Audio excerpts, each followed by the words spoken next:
Hey guys, Jason here with Epic Baby Molds, and today we're going to go over our 2 eggworm molds. You might know as the eggworm as a mice tail, but this is what it looks like. Basically a small worm with a ball on the end. And you'll notice on these molds, we actually have your full cavities, and then we have the ball over on the side here. So you can just inject the ball, move it over, and then inject the worm onto the ball. And let me show you the other one here quick. This is the 3-inch, that was the 2.5-inch, and you can see the ball is a little bit bigger on the 3-inch version.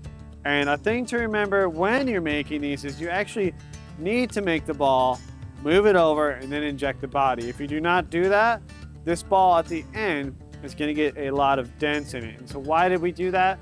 We put the ball here, that way, as you're shooting this way, your ball doesn't have a detachment point from the spruce. When you take these off, you put your detachment point towards the worm and you shoot right onto that. And then this is basically a fully spherical sphere on the end of the worm. So let's dive into making these, show you how to make them. And we're gonna stick with 2 basic colors, white and pink for these today. And we're even gonna mix in some micro balloons from Bay Plastics to make these really, really flow.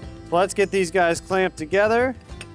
And we're gonna start with this side that says egg over here. We're gonna use a single injector, and this is an 8-ounce injector from N2 because we're shooting the eggs in just white. Remember to make sure to mix or stir up your plastisol. And we are gonna do a 1/2 cup today because this is not a lot of volume, these eggs. So just a small amount of plastisol. So we're not gonna do a lot just for this.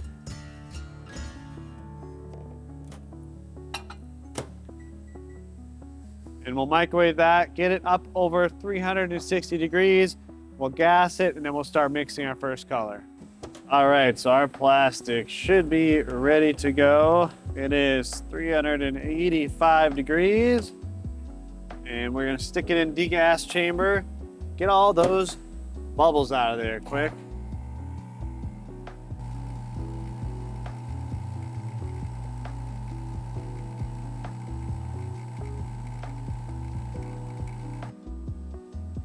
Now that we got our bubbles out of our plastisol, we are gonna start with our pigment. Actually, let's go in a little reverse order here because I wanna show you guys something. So we are at 350 degrees. I wanna let this cool down a little bit, and then I wanna mix in these microbloons. Now the thing with microbloons is they are supposedly tiny microscopic spheres of air, and they allow your bait to have more buoyancy, so it will float. So there is a couple things to be considerate of when you're making these, things to think about. So when you're putting this in, they are white, so you will kind of make your bait look a little more white. Another thing is you don't want to put them into super hot plastisol because apparently they can collapse or pop.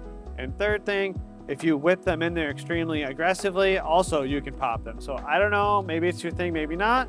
If you want these to sink, you do not want to add this. If you want these to float, that's when you want to add this. So if you're fishing with a jig head, fishing along the bottom, or you're fishing under a bobber and you want the worm to sink, do not add this. If you're fishing off the bottom and with a mosquito hook and you want your egg worms to sit up off the bottom, floating there, you definitely want to add this. So we're just going to add this to show you that, but skip that if you want it to actually sink. And most plastisol is kind of neutrally buoyant, so it won't necessarily float, it won't necessarily sink, but when you put a hook in there, it will sink. So you need this to float your hook. So generally speaking, we have a 1/2 cup. So in a cup of plastisol, you want between 1 and 4 teaspoons of this stuff. And so we have a 1/2 cup, so let's go with 2 teaspoons. And if you can come in here and check this out, look at this stuff. It is like snow. You do not want to breathe this stuff in. We just want to get enough to put in here, and we'll go straight to 2.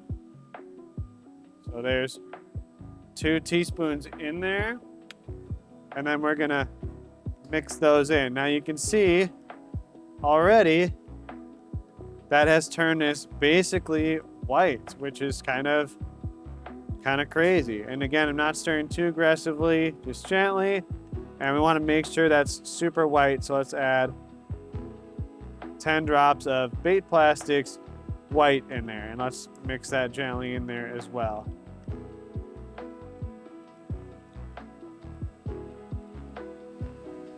Okay. Now that that is all mixed, let's take our temperature. We are at 312 degrees, which is pretty cool, but I do not want to heat this back up way, 350 degrees or higher. I want to keep it pretty cool, and we're going to inject the egg side of things here. Go to the first mold, hold pressure, and second mold. And definitely messed up by not having these down, but definitely put your goggles down, guys. Protect your eyeballs and put the rest back in here. And so you can, again, you can reuse this. You don't want to heat it up super hot. The hotter you go, to my understanding, the more those are going to pop, resulting in less buoyancy in the finished product. And while that cools, we're going to start on our next color. So let's get some more bait plastics, 242 in the cup. We will do a half a cup again. And we're gonna get that over 350 degrees, just like the last cup, and degas it.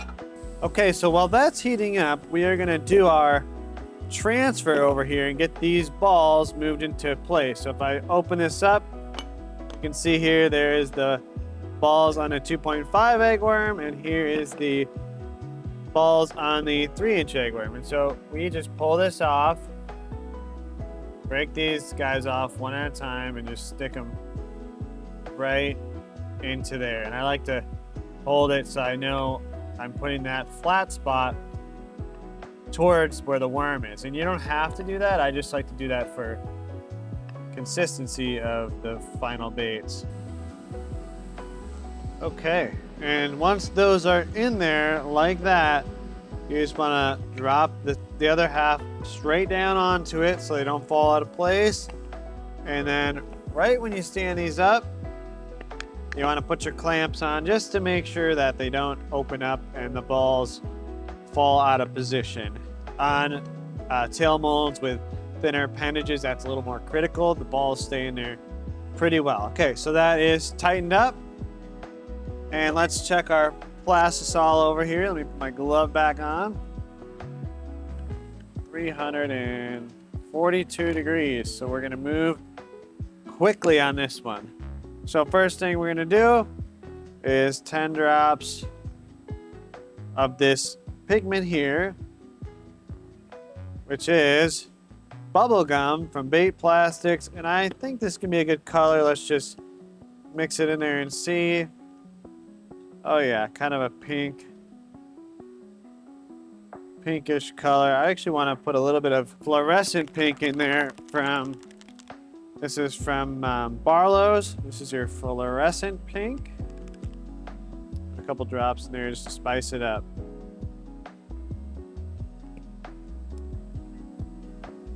Oh, look at that. That is kind of the pink we are going for. I like that a lot. Let me do one more drop. Okay. That will be good. Kind of a bubblegum, a little bit brighter than bubblegum pink. All right, so now, just like before, you don't have to add these micro balloons. We are going to, for the floating action on here, so there's 1 and 2. And then we're gonna kind of fold those, stir those gently into there. So again, that makes our color a little bit more white or light pink.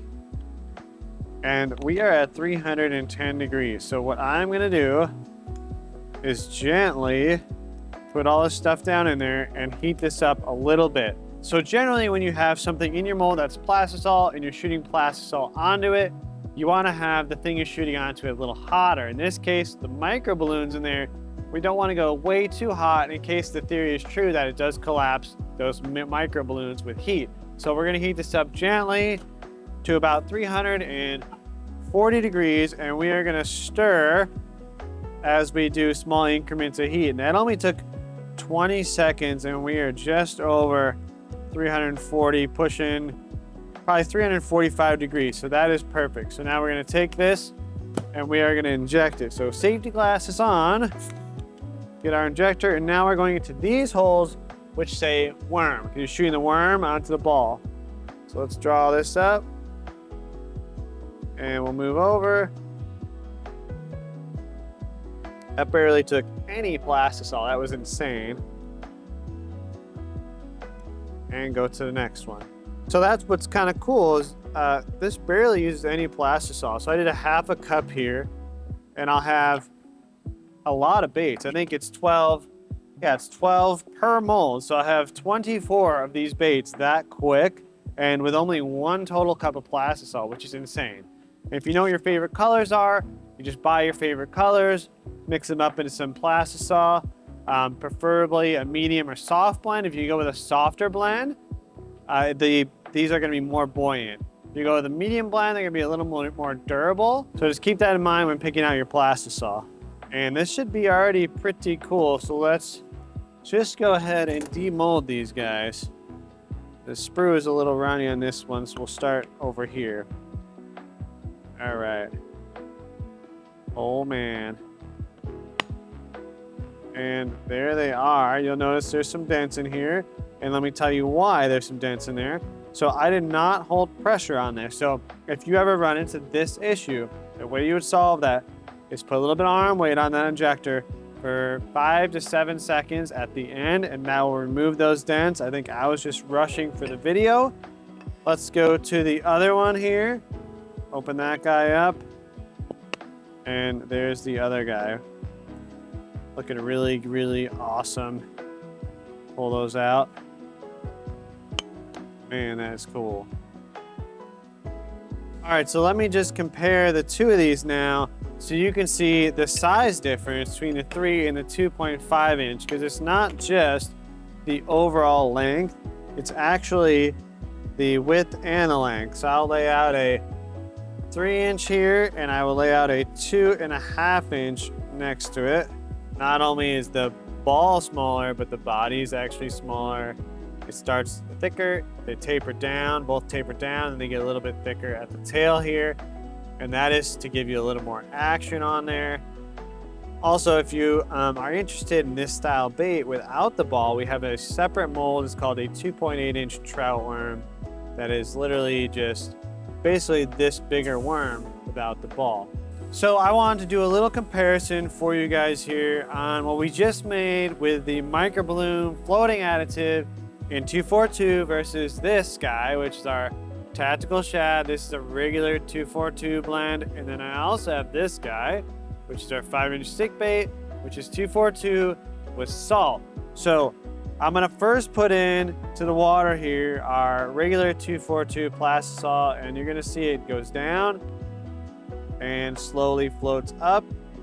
So it is floating, not super aggressively, but it is floating. Let's do our new bait we just made, and you can see when I push it down, it comes up much faster. You see that? And if you have a mosquito hook, which is a thin wire, tiny hook, like a number 8, you can actually float those tiny hooks on there. And then let's do the last thing. So if I put this guy in, this is a stick bait with salt, you'll notice that goes right to the bottom. So there's our regular 242. See how it slowly floats up. Here's our new one with the micro balloons. You can see they're working there. They're doing their job. And then you can see, of course, on the bottom is that 5-inch stick bait with the salt. So that's a really cool comparison. I think that's actually super cool because I've never actually done them all together like that at once.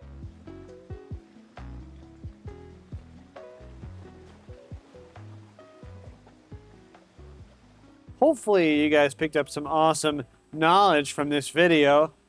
These molds are up on our site now. I'll link them in the description below, along with the injector and the plastisol and the microballoons and everything we used from this video. And until next time, guys, fish on.